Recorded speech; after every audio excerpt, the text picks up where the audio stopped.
conteúdo em que você estuda em história, você estuda em geografia, você estuda em sociologia também, né?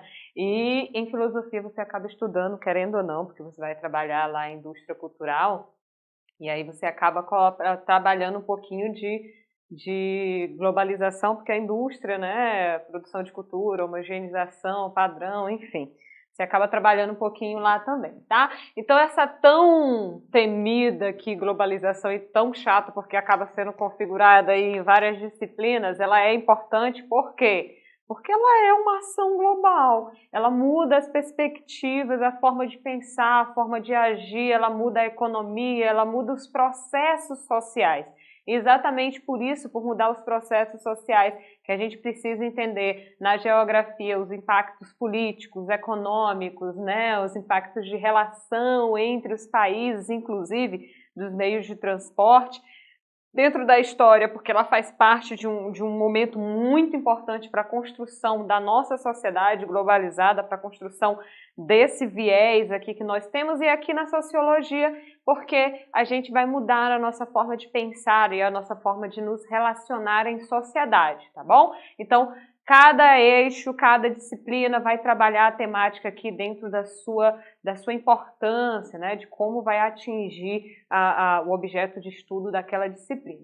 E aqui a gente vai estudar 3 momentos, né, da globalização, lembrando que a gente geralmente coloca a globalização aqui dentro da globalização moderna, né, que de fato você tem um modelo econômico que é o modelo capitalista, você tem um modelo econômico que toma o mundo todo, né, e as relações econômicas e sociais baseadas nesse modelo, elas tendem a manter um padrão, né? Então a gente pega da globalização moderna. Só que aqui dentro da sociologia a gente precisa entender que o processo de globalização ele se inicia antes, né? O processo de globalização ele se inicia no século XV, quando a gente começa a pensar o contato e a interação entre os países e entre as diferentes culturas. Porque a gente entende aqui dentro de sociologia globalização como um fenômeno das sociedades modernas. E esse fenômeno das sociedades modernas ele é configurado principalmente pela interação, a interligação entre processos sociais completos. Camilo, o que seriam processos sociais completos? Eu estou falando de um sistema religioso, né, que dentro da sua complexidade, que você tem vários pontos, várias camadas dentro do sistema religioso, dentro da sua complexidade, você vai ter o processo completo social que destina funções para cada um dos membros daquela religião, que define padrões, posturas, né? Ou você vai ter também dentro do sistema econômico, é um processo social completo. Então você tem inúmeras interações dentro dos sistemas e dos campos que compõem a nossa sociedade. E essa interligação entre esses processos sociais, esses diferentes processos sociais, é o que torna, o que constrói o processo de globalização. Então eu preciso ter uma interação entre os diferentes processos sociais, eu preciso ter uma interligação. E lá no século XV, com o advento das grandes navegações, né, você já vai ter esse início, esse primeiro passo da globalização. Você já vai ter um contato intercontinental, ultrapassa o continente europeu, você vai ter uma expansão da cultura do continente europeu graças ao colonialismo, né? A estrutura de países colonizadores, não diria nem invadir, vamos usar o termo colonizar mesmo, colonizando outras terras, como é o caso do Brasil. Então você vai ter aí uma integração, uma interligação intercontinental, ou seja, aquilo que estava restrito ao continente europeu, ao continente africano, né, ou ao continente americano, agora você vai ter uma ligação. Essa ligação, quando a gente vai pensar o sincretismo religioso, por exemplo, que é uma aula anterior a essa, a gente vai pensar o sincretismo religioso, você vai ver isso muito latente, né? De como esse processo de integração intercontinental, ele acaba interferindo no modo de pensar a religião nos diferentes países, nas diferentes colônias. Perceba o processo dos jesuítas aqui no Brasil. Você tem um sincretismo religioso muito grande devido à colonização jesuítica. Você vai ter a inserção, você vai inserir por meio da dominação, né? A gente já trabalhou isso no meio da aculturação através da dominação. Você vai inserir uma nova religiosidade, e essa nova religiosidade muda a forma de pensar e a forma de se relacionar daqueles indivíduos que anteriormente viviam aqui no território brasileiro, tá? Então, aqui, meus caros, no século XIX, a gente já vai ter o processo de globalização se edificando, se fortalecendo e se organizando, porque você vai ter um contato e uma interação entre diferentes países, e isso significa também uma interação entre diferentes culturas, tá? E acho que a grande característica que a gente pode colocar aqui é o processo de colonização. Esse processo de colonização, ele vai gerar uma aculturação. Ah, Camila, eu não lembro o que é aculturação. Volta aí nas aulas que a gente já tem uma aula sobre o processo de aculturação, tá? A aculturação é o contato, o convívio ou contato até violento entre duas culturas, né? Não precisa ser necessariamente violento. Você tem um processo de assimilação, por exemplo, a aculturação por assimilação, que ela não acontece de forma violenta. Mas, de qualquer forma, a aculturação é esse contato.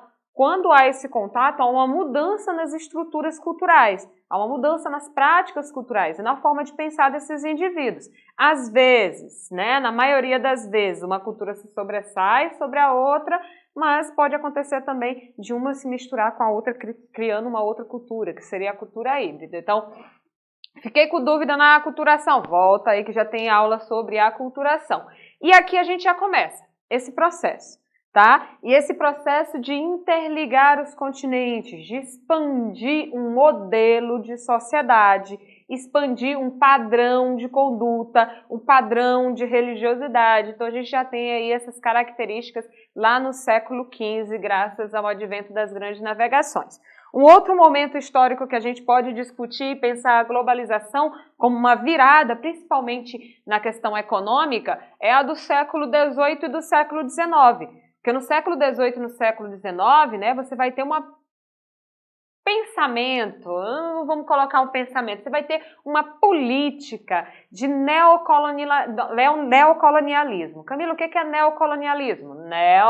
Novo colonialismo e expansão de um território por meio de colônias, né? Exploração de matéria-prima, extração dessa matéria-prima, exploração de mão de obra barata, mas principalmente a ideia de expandir um domínio dos países colonizadores para outros territórios.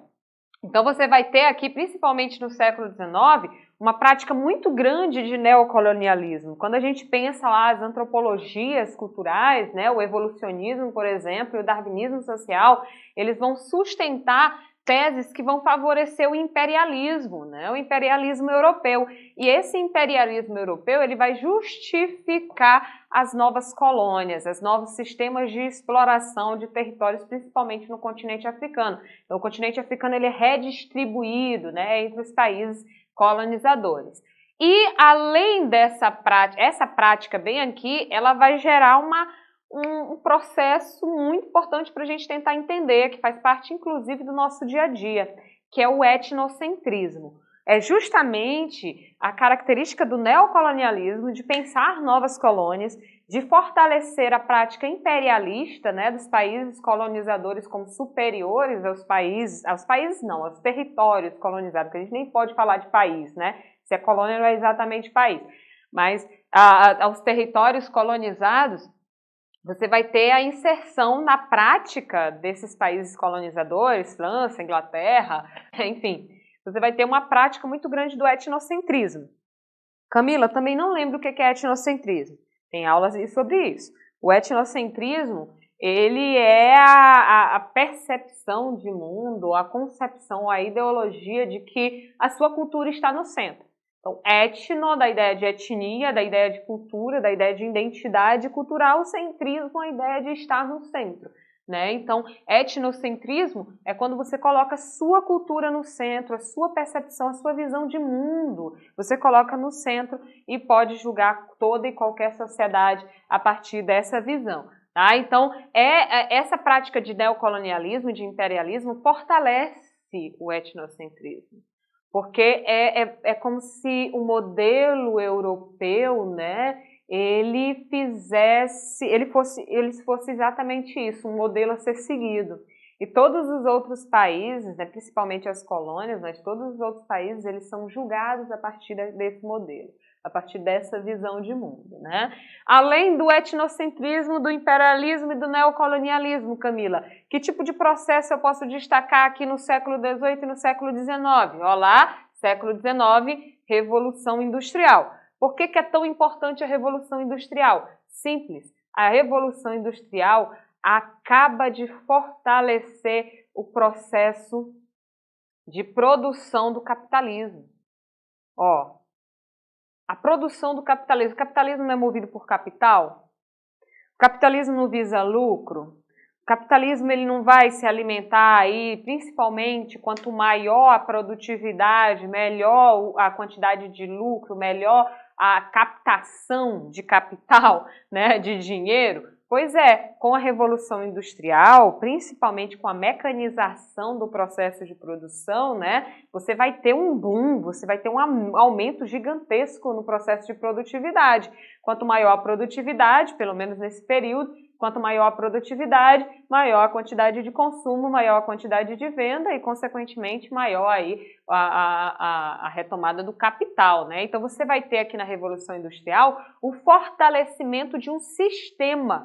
Só que esse sistema, galera, ele não é um sistema somente econômico, ele é um sistema político também, porque ele vai mexer com as relações de poder. Olha lá, questões financeiras, econômicas, elas mexem diretamente com a relação de poder. Além da relação de poder, o sistema capitalista, ele é um sistema social. Social por quê? Porque você depende das relações de produção para garantir essa sobrevivência. Então, se eu estabeleço uma relação de produção assalariada, eu vou acabar mudando as minhas estruturas de pensamento também, de relações sociais. Eu vou passar de forma mais individualista, eu vou estabelecer horários, eu vou tentar pensar na produtividade. Então, eu tenho aí um sistema que não é só econômico, ele é social e político. E a gente precisa entender o capitalismo dentro dessa dimensão mais ampla. E a Revolução Industrial, ela traz exatamente isso, o fortalecimento de um sistema que posteriormente vai se tornar um sistema global. Vai tornar um sistema de produção único que perpassa aí por todos os continentes, tá? Então, a Revolução Industrial, ela é fundamental para o fortalecimento desse sistema que depois vai tomar conta do mundo todo, como a gente vê hoje. E o terceiro momento, e o momento chave aqui, o momento finalmente de fortalecer não, de estruturar completamente a globalização, é o século XX e o século XXI, que é o que a gente vive hoje, tá? E aí sim, a gente entra dentro do processo de globalização moderna. Por quê? A globalização moderna, ela é caracterizada, eu coloquei 3 características aqui, depois para a gente pensar separadamente aqui outras características depois do processo de globalização já edificado, né? Primeiro, há uma expansão cultural do Ocidente por todo o mundo. Então você tem meio que uma migração, né, pós-revolução industrial, principalmente com o desenvolvimento da tecnologia, dos transportes, né? Principalmente do transporte, desenvolvimento da mídia, você vai ter aí, da mídia impressa inicialmente, você vai ter aí uma expansão muito grande da cultura ocidental, né, para os outros lugares do mundo. Então você vai ter até uma opressão e um retorno bem negativo, né, bem rígido e bem violento do Oriente, por exemplo, em recusa à cultura ocidental. Entretanto, essa cultura ela vai começar a tomar espaço, como se você fosse pensando assim, né? Pensa uma região, ela vai crescendo, e tomando de conta. Então, isso aconteceu aqui já no século XX, final do século XIX para o início do século XX, você já vê aí uma proporção, metade do século XX você já vê isso crescendo de uma forma proporcional. Quando a gente pensa, por exemplo, né, a contracultura, o movimento de contracultura, o movimento hippie, você já tem ali uma amplitude maior, né? Um movimento que surge aqui em um determinado país, uma cidadezinha de Nova Orleans, aí vai crescendo e ganha uma proporção que vai influenciar outros países, né? Na década de 70, você tem a política neoliberal, né, um novo liberalismo, defendendo aí a privatização das empresas estatais, a mínima intervenção do Estado. Você vai ter um novo liberalismo a ser desenvolvido aqui na década de 70. Esse novo liberalismo ele vai fortalecer ainda mais as práticas de capitalismo em relação de capital, e há um fortalecimento também na década de 70 das empresas transnacionais, né? As empresas transnacionais. Camila, por que transnacionais? Por que não multinacionais? Porque, gente, as transnacionais, elas não só vendem para outros países, elas produzem em outros países também. É você pegar assim, deixa eu pegar uma coisa aqui, pô, não tem nada aqui nesse estúdio que eu possa usar como exemplo, ó. Vou pegar aqui minha carteira velha. Não vou pegar minha carteira não, porque ela tá cheia de dívida. Vou pegar minha garrafinha, ó, vou virar assim que é para não dizer que eu tô fazendo propaganda aqui. Então você pega uma garrafinha aqui como essa. Você pensa assim, ah, eu comprei esse negócio aqui, deixa eu ver. Ixi, made in China. Da China, né? Veio da China, né? O cara comprou um negócio, a gente está do outro lugar do mundo, a gente comprou um negócio aqui da China. Não é bem assim, né? Veio integralmente da China. E esse negocinho aqui pode ter vindo lá dos Estados Unidos, esse negocinho aqui pode ter vindo lá da África, esse negocinho aqui pode ter vindo de outra coisa, esse negocinho aqui foi produzido em outro lugar, geralmente por mão de obra barata, quase análoga à escravidão, né? Então você tem aí as várias partes de uma garrafinha como essa são produzidas em diferentes países. Você pega lá uma empresa de roupa, por exemplo, que terceiriza suas produções, ela não sabe muitas vezes nem de onde vem exatamente aquela peça de roupa. As pessoas que trabalham com venda desses produtos não sabem nem exatamente de onde vem, tá? Mas uma garrafinha como essa, um produto, ele não é produzido só em um lugar, mas ele leva a marca de onde a empresa está localizada, né? Mas ele é produzido em diversos lugares, tá? Diferentes partes são produzidas em diversos lugares. Camila, por que isso? É só você pensar no porquê uma empresa de vinhos do sul do país viria para o interior do Pernambuco. Estou pensando porque tem uma empresa realmente que fez isso. Veio do sul do país, né, e montou uma filial no interior do Pernambuco, né? Só que montou uma filial no interior do Pernambuco, no alto de uma serra. E alto de serra, para quem não conhece, galera, alto de serra é muito frio, né? Muito, muito frio. As temperaturas lá são muito baixas, se assemelham, não chegam aí a nevar, como acontece em algumas regiões do sul do país, mas é frio o suficiente para produzir excelentes vinhedos, tá? E aí os vinhedos estão lá, bonitões e tal, eles vão exportar, né? Retirar uvas lá do sul para vir produzir aqui no interior do Pernambuco? Não, eles vão plantar onde eles podem plantar, né? Para economizar, principalmente no transporte. Então, muitas dessas empresas transnacionais, elas utilizam a mão de obra barata e a exploração da matéria-prima daquela região e produz um elásticozinho desse aqui, ou uma tampinha dessa daqui lá mesmo, e só manda para montagem na fábrica, na filial, e aí depois leva a marca lá, Made in China, enfim, onde está de fato implantada a transnacional, tá? E aí você tem o fortalecimento dessas empresas. Por que o neoliberalismo, Camila, fortalece as empresas? Porque o neoliberalismo, gente, ele defende a mínima intervenção do Estado e o fortalecimento do mercado. Para que eu tenha um fortalecimento do mercado, eu tenho que ter a livre concorrência, eu tenho que ter a livre comercialização. E essa livre comercialização, ela fortalece e muito as empresas multimilionárias, porque existem menos políticas de privação, né, de liberdade comercial, que impeçam a liberdade comercial, como taxação de impostos sobre exportação, importação, enfim. As empresas transnacionais, elas se valorizam, elas se alimentam muito das políticas neoliberais, tá?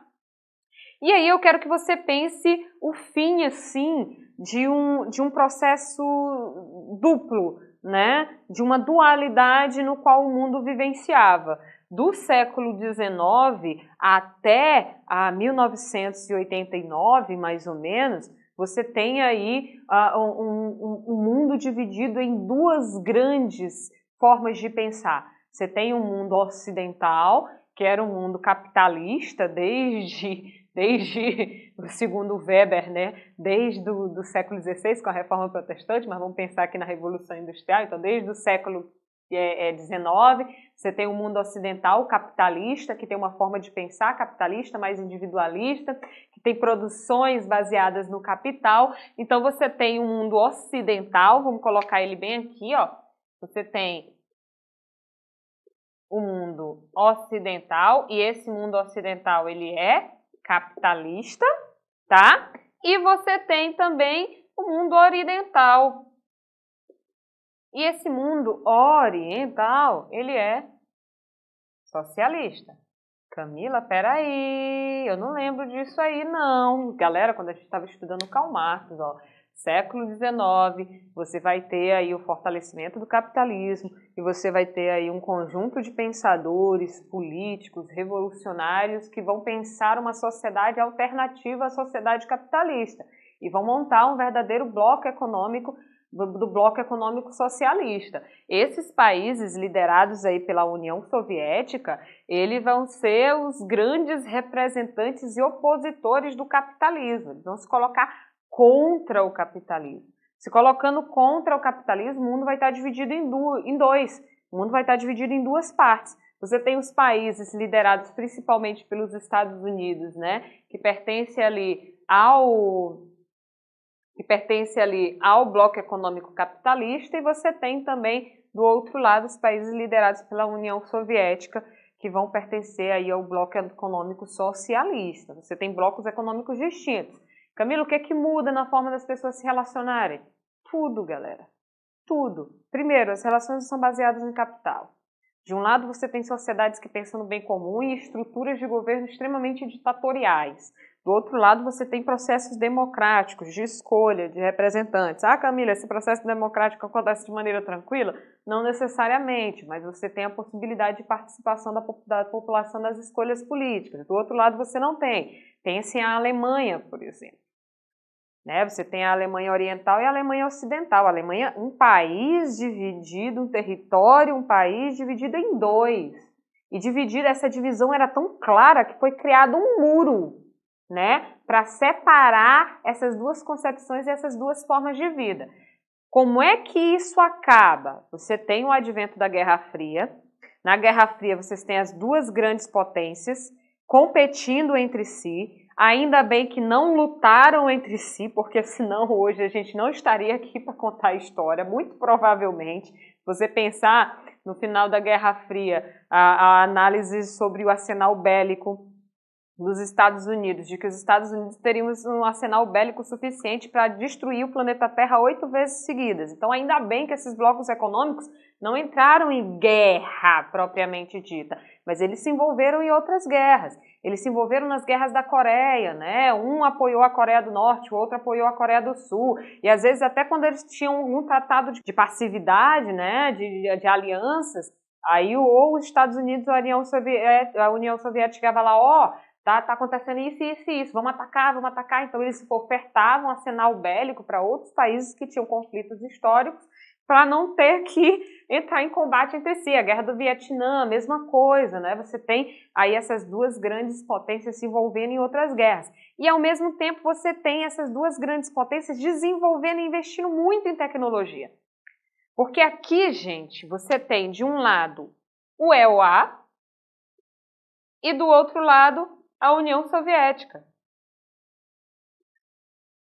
Dois países com muita riqueza, dois países com ciência e tecnologia de ponta e dois países que investiam muito para mostrar para o mundo o seu poder e o desenvolvimento da ciência e da tecnologia. Então, se não fosse a Guerra Fria, meus caros, hoje vocês não estariam andando por aí pedindo Wi-Fi. Só para vocês terem noção, muito da tecnologia que a gente utiliza hoje, GPS, por exemplo, Bluetooth, isso tudo que a gente utiliza hoje na maior facilidade do mundo e ainda reclama quando não tem, foi criado aqui aqui, ó, no cenário de guerra, no cenário de desenvolvimento tecnológico. Era de um lado, a União Soviética ia lá e mandava um satélite para a órbita lunar. Eita!